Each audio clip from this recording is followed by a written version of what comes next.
আমি ডক্টর অনুপম সরকার হোমিওপ্যাথি ও বায়োকেমিক ট্রিটমেন্টের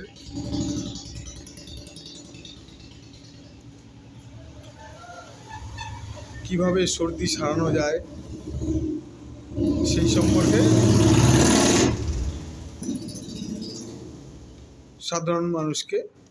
সর্বসাধারণকে একটু জানিয়ে দিতে চাই।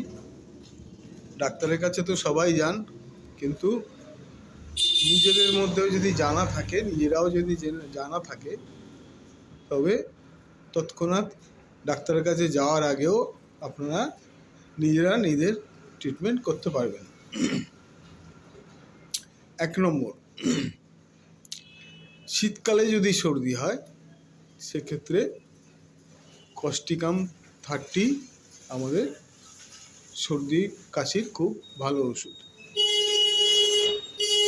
আর যদি বর্ষাকালে সর্দি কাশি হয় সেক্ষেত্রে ন্যাট্রাম সালফ 30 খুব ভালো ওষুধ। আর যদি জলে ভিজে ঘর্মাক্ত অবস্থায় হঠাৎ করে স্নান করে যদি সর্দি কাশি লাগে তখন রাস্টক্স 30 খুব ভালো কাজ করবে। এইগুলো প্রথম অবস্থাতেই আমরা প্রয়োগ করতে পারি এবং এই যে ওষুধের নাম কটা বললাম সব কটাই দিনে 2 বার করে বা 3 বার করে অবশ্যই খাওয়া যায়। এবং এর সঙ্গে বায়োকেমিক ওষুধ আমরা খেতে পারি।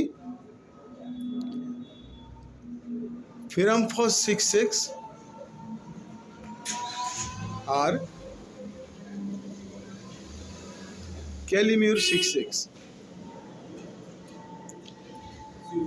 এইগুলো 4-8টা করে ট্যাবলেট দিনে 2 বার, দুটো থেকেই নিয়ে ফেরামফস 4টে, ক্যালিমিউর 4টে, 4-8টা দিনে 2 বার।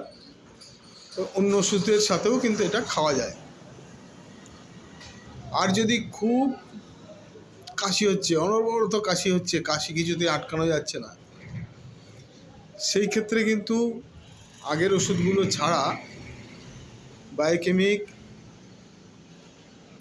ম্যাকফস 66 এবং ক্যালিফস 66 এই দুটো ওষুধ আমরা 4-8টা করে দিনে 3 বার করে যদি খেতে পারি তাহলে কিন্তু 24 ঘন্টার মধ্যে এই অনবরত কাশিটা আটকে যাবে।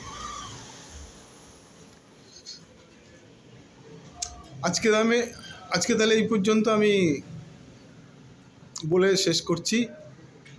এরপরেও প্রতিদিন এক একটা রোগের বিষয়ে বা টপিক্সের উপরে আলোচনা করব। সবাইকে ধন্যবাদ। সবাই ভালো থাকবেন। নমস্কার।